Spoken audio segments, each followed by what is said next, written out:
Greetings everyone, welcome to my review of Mega Man issue 15 and part 3 of Spirituous Ex Machina. Last time we had Mega Man, along with Elect Man, Pharaoh Man, and Quake Woman, hunt down bombs that the anti-robot group, the Emerald Spears, planted in order to destroy robots. The doctors tried to distract their leader, Harvey, until a hot-tempered subordinate named Xander gave him a boot and took over. Also, Roll and Kalinka are chased by Theo, Xander's brother. Meanwhile, Wily's had some good luck lately. His discovery, Raw Moon, took info from his laptop and began creating things for him, like bringing back the Mega Man 2 Robot Masters, parts for a new lab, and making the Mega Man 3 Robot Masters for the first time. Well, most of them. Will his luck continue in this issue?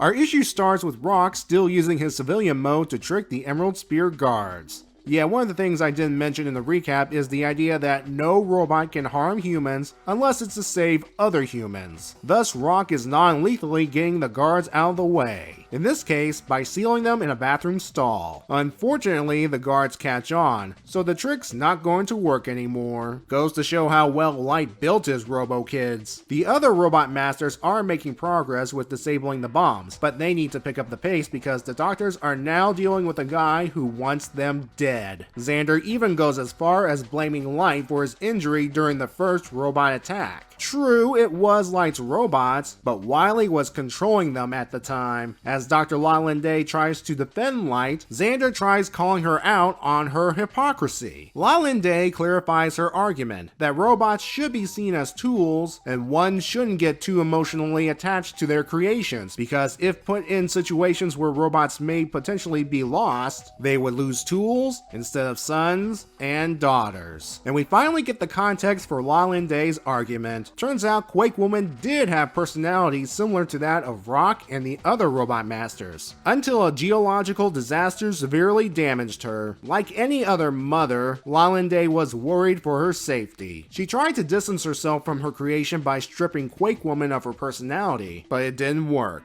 Lalande still worries for her precious tempo at this very moment. Back over to Wily, he's placing the robot he found in the temple into Raw Moon so it can be reactivated and redesigned thanks to Wily's schematics. During the process, we learn the Mega Man 3 Robot Masters were co-designed by Light and Wily. Soon the robot emerges, looking more like the Ninja Robot Master from Mega Man 3. The proximity alarm goes off, and Wily sends Quick Man, Flash Man, Magnet Man, and the newly christened Shadow Man to investigate. While they're gone, Raw Moon has completed another Robot Master, Needle Man. Wily immediately puts him to work with the heavy lifting, but yeah. Crash Man sympathizes. The group returns with another deactivated robot. Not just any robot, the original prototype Robot Master. As to why he's offline, Raw Moon itself explains. Its electromagnetic field disables all machinery not of its making, and given time, its influence can spread all over the world. For now, Wily wants to work on this fallen robot. We head back to RobotCon where Theo finally catches Roll and Kalinka, whom are mistaken for human sisters. Roll and Kalinka quickly take advantage of this and has him escort them out of the building. This is why I call him Theo Von Gullible, because yeah, children can be heavy, but he failed to realize that one of the girls would have a foreign accent. Once again, I have to give credit to Dr. Light for his robo-making skills. Anyway, Roll uses Kalinka's super smartphone to dial Agent Krantz and share the video of Harvey they intercepted earlier. Inside, Xander's had enough and is about to detonate the bombs, until he sees Mega Man and his team dealing with the situation. He orders his forces to begin firing at the robots. Mega Man cannot fight back until he sees the stray blast putting the remaining humans at risk. Now Mega Man and his allies can act. Thankfully, they use their skills to disarm and or disable the guards. Xander blames the chaos on the Doctor's robots. Light rightfully points out their actions against the Emerald Spears are to save the innocent humans, and to really hammer it home, he hits Xander with a series of "who's the true threat to the humans" questions. Sorry Light, try as you might, you're dealing with someone who gets the job done, whatever it takes. Yep, he sets off the remaining bombs, which collapses the lecture hall with the doctors still inside.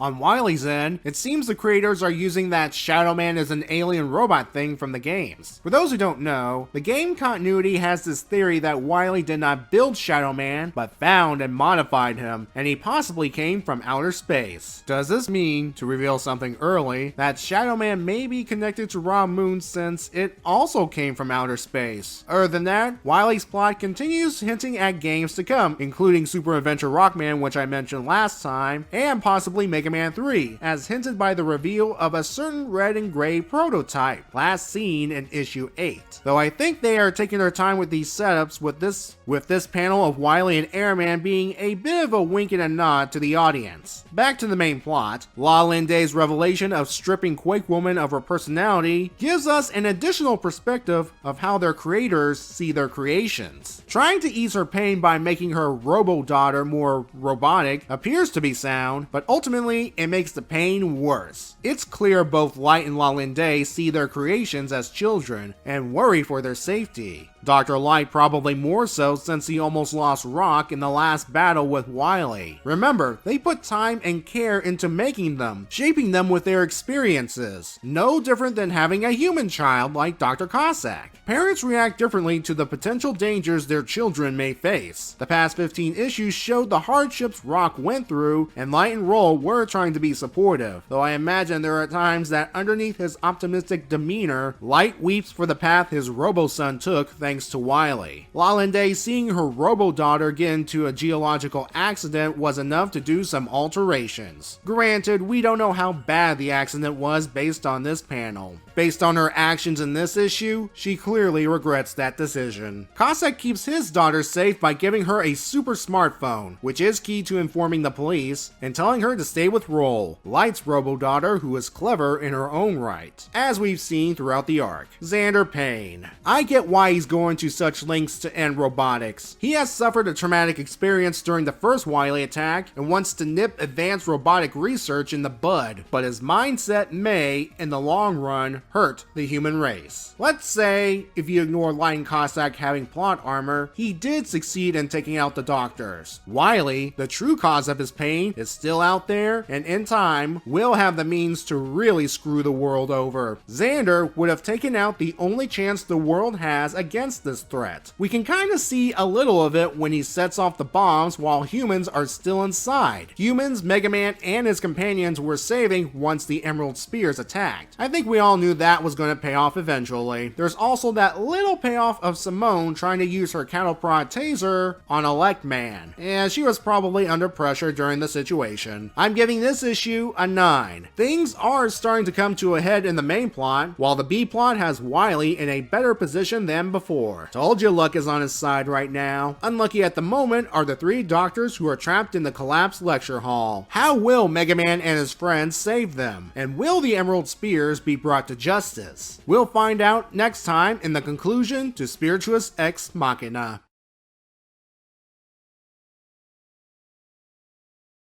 Okay, Flashman, we get it. You hate Quickman.